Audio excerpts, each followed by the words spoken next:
अस्सलाम वालेकुम दोस्तों आज मैं बात करूंगा एक ऐसे मौजू पर जिसकी वजह से हमारे मुल्क को बहुत सारे नुकसानात उठाने पड़ते हैं और वो मौजू है ब्रेन ड्रेन। तो दोस्तों इस ब्रेन ड्रेन की वजह से हमारी कंट्री के जो लॉसेस हैं वो कितने हुए हैं और इस ब्रेन ड्रेन के पीछे सारे वजूहात क्या हैं, क्यों हमारे जो टैलेंटेड नौजवान हैं वो अपने मुल्क को छोड़कर दूसरे ममालिक में जा रहे हैं, इसके पीछे रीज़न क्या है और उससे हमारे मुल्क की जो इकानमी है, हमारे मुल्क की जो ग्रोथ है, डेवलपमेंट है, उसको कौन कौन से लॉसेस फेस करने पड़ते हैं। तो आज हम इस छोटे से वीडियो में ब्रेन ड्रेन के ऊपर डिस्कशन करेंगे कि ब्रेन ड्रेन क्या है, उसके क्या वजूहात हैं और उसके होने से हमारे मुल्क की जो इकानमी है, जो पॉलिटिक्स है, हमारे मुल्क जो डेवलपमेंट है, उसको क्या क्या लॉसेस हो रहे हैं। तो चलिए स्टार्ट। ब्रेन ड्रेन की जो सबसे ऑथेंटिक मीनिंग है वो ये है कि migration of talented people from his or her country. तो ये कि लोग जो अपने शहरों से, अपने मुल्कों से, अपने होमलैंड जिसको हम एक अपना होम मानते हैं, उसको छोड़कर दूसरे कंट्रीज़ में यूएसए, जर्मनी, फ्रांस, ईरान, तुर्की और बहुत सारे दूसरे ममालिक में जहाँ उन्हें बहुत सारी सहूलियात मिलती हैं वहाँ चले जाते हैं। इसके पीछे रीज़न क्या है? तो रीज़न को मैंने 3 हिस्सों में तकसीम किया। पहला रीज़न है वो लैक ऑफ अपॉर्चुनिटी है, अपॉर्चुनिटीज़ की कमी। तो दोस्तों हमारे यहाँ पर जो डॉक्टर्स हैं वो 4 साल स्टडी करते हैं, एमबीबीएस जब पास करके आते हैं तो उन्हें कोई अच्छा सा कुछ भी नहीं मिलता। हुकूमत के जो गवर्नमेंटल हॉस्पिटल्स हैं उनमें आप जाके देखें कि वहाँ पर डॉक्टर्स बैठे हुए हैं, लेकिन फिर भी उन्हों के प्राइवेट हॉस्पिटल्स खुले हुए हैं। जब भी कोई उन्हों के पास जाता है तो वो कहते हैं भाई प्राइवेट हॉस्पिटल में आ जाएं। क्यों? क्या गवर्नमेंट के जो बनाए हुए इदारे हैं वो इतने नाअहल बन चुके हैं कि वो अपने अपने हॉस्पिटल्स बनाकर जो पेशेंट्स उन्हों के पास गवर्नमेंट इदारे में आते हैं उनको वो कहते हैं कि भाई प्राइवेट हमारा जो इदारा है शाम को वहाँ पे आ जाएं, और उसी से कौम की इस्तिसाली भी शुरू होना जाता है, क्योंकि गवर्नमेंट मुफ्त देना चाहता है मेडिसिन, लेकिन वो अपने फीसिस रखते हैं, अपने जो एडमिशन के पैसे होते हैं बच्चों के, बड़ों के, वो मुख्तलिफ तकरीबन अभी तो 1000 से स्टार्ट हो गया है, तकरीबन 1000 से लेकर 2000, 3000, 4000 उन्हों की फ़ीस है। तो आप सोच सकते हैं कि एक जो डॉक्टर है वो 4 साल एमबीबीएस करके आता है, तो वो यहाँ आके हॉस्पिटल्स, जो गवर्नमेंट हॉस्पिटल्स हैं, उनका क्या मजाक बना रखा है। तो इसी तरह बहुत से जो दूसरे डिग्री हासिल करने वाले हमारे दोस्त हैं, इंजीनियर बनते हैं, डॉक्टर बनते हैं, ब्यूरोक्रेट, वो तो खैर बात की बात है, लेकिन जो पॉलिटिकल साइंस या पाकिस्तान स्टडी पढ़ते हैं उनों के लिए इतने अपॉर्चुनिटीज़ होते ही नहीं हैं। वो जितना मेहनत करते हैं उतनी उन्हों को अपॉर्चुनिटीज़ नहीं दिए जाते। तो इस वजह से वो जो बाहर वाले हैं वो हमारे लोगों को स्कॉलरशिप के ज़रिए इनवाइट करते हैं, और फ़ायदा किसको होता है? ज़ाहिर सी बात है, जहाँ काम होगा, जहाँ टैलेंटेड लोग ज़्यादा होंगे वहाँ पे तरक्की भी वहाँ पे होगी, वही मुल्क तरक्की करेगा, उसकी इकनॉमी बढ़ेगी, उसकी जो पॉलिटिकल स्टेबिलिटी है वो बढ़ेगी, उसकी जो सिविल सिक्योरिटी है, सोशल जो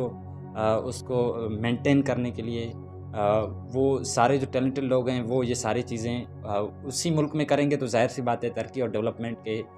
वही मुहाफ़िज़ बनेंगे। तो इसी हवाले से दोस्तों हमारे मुल्क में होता क्या है कि जब भी कोई शख्स यहाँ पर कोई डिग्री हासिल करता है, इंजीनियर बनता है, डॉक्टर बनता है, तो उसके लिए अच्छी अपॉर्चुनिटीज़ नहीं होते, और नतीजा क्या निकलता है कि वो स्कॉलरशिप जो तुर्की, Saudi Arabia, Iran, China, Germany, Finland या स्टॉकहोम तो यूरोप ही कह दें कि यूरोप, अमेरिका, ये सारे जो कंट्रीज़ हैं वो क्या करते हैं, स्कॉलरशिप्स निकालते हैं, और हमारे जो टैलेंटेड लोग होते हैं वो पढ़ते तो यहाँ पे हैं, लेकिन फ़ायदा उन्हों को होता है। इसका क्या मतलब कि हम जो तालीम दे रहे हैं का फ़ायदा किन्हें हो? जो सबसे बड़ी रीज़न है वो ये है कि हमारे जो नौजवान हैं जो पढ़ते हैं यूनिवर्सिटियों से, कॉलेजों से, तो उन्हें जॉब तो मिल जाती है, लेकिन उन्हों की जो सैलरी होती है, जो इकोनॉमिक उन्हों के फैक्टर्स होते हैं, उन्हों में कमी की वजह से भी वो यहाँ से चले जाते हैं। तो लैक ऑफ सिक्योरिटी, ये भी सोशल स्टेबिलिटी, तो ये सारी चीज़ें, और पगार कम होता है, हमारे जो नौजवान होते हैं उन्हों को पगार कम दिया जाता है। वो इसलिए क्योंकि इन्फ्लेशन बढ़ रहा है, तो उसके नतीजे में ज़ाहिर सी बात है वो पगार को कम ही रखेंगे। تو اس سے کیا ہوتا ہے کہ ہمارے نوجوان مایوس ہو جاتے ہیں اور انہوں کے جو ڈیلی کے اخراجات ہوتے ہیں وہ ان کو پورا نہیں کر سکتے، تو نتیجے میں انہیں اوورسیز جانا ہی آخری آپشن ہے۔ تیسری جو سب سے بڑی وجہ ہے وہ یہ ہے کہ ہمارے نوجوان جب بھی کوئی انوینٹیو کام کرتے ہیں، کوئی انوویشنز کرتے ہیں،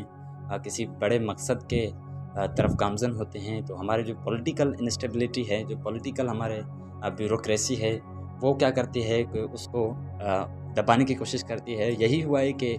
ہمارے پاکستان کے بہت سارے شہروں میں انوینٹیو ہمارے نوجوان نکلے تھے، انہوں نے بہت سارے انوینشن کرنے کی کوشش کی، لیکن پہلے ہی انوینشنز کے بعد انہوں کے اوپر پابندیاں عائد کی گئیں یا انہوں کو ایسے گم کیا گیا کہ کسی کو پتہ ہی نہ چلا۔ تو یہ پولیٹیکل سیکورٹی بھی نہیں ہے یہاں پہ،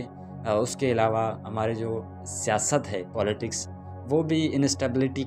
کا شکار ہے۔ تو اس لحاظ سے یہاں پر لوگوں کو رہنا انسیکیور فیل ہوتا ہے، انہوں کو اپنے فیملی کا خیال بھی رکھنا پڑتا ہے، تو اس لحاظ سے وہ پاکستان کے کمپیریزن میں دوسرے جو ممالک ہیں، U S A, Germany, France, Iran, X Y Z, انہوں کو سیکیور سمجھتے ہیں اور وہاں پہ واقعی سیکورٹی ہے۔ تو ہمارے حکومت کو ٹرین کو ختم کرنے کے لیے ہمارے حکومت کو چاہیے کہ وہ social security, stability of people, civil defence کے جو ادارے ہیں انہوں کو مضبوط کرے، تاکہ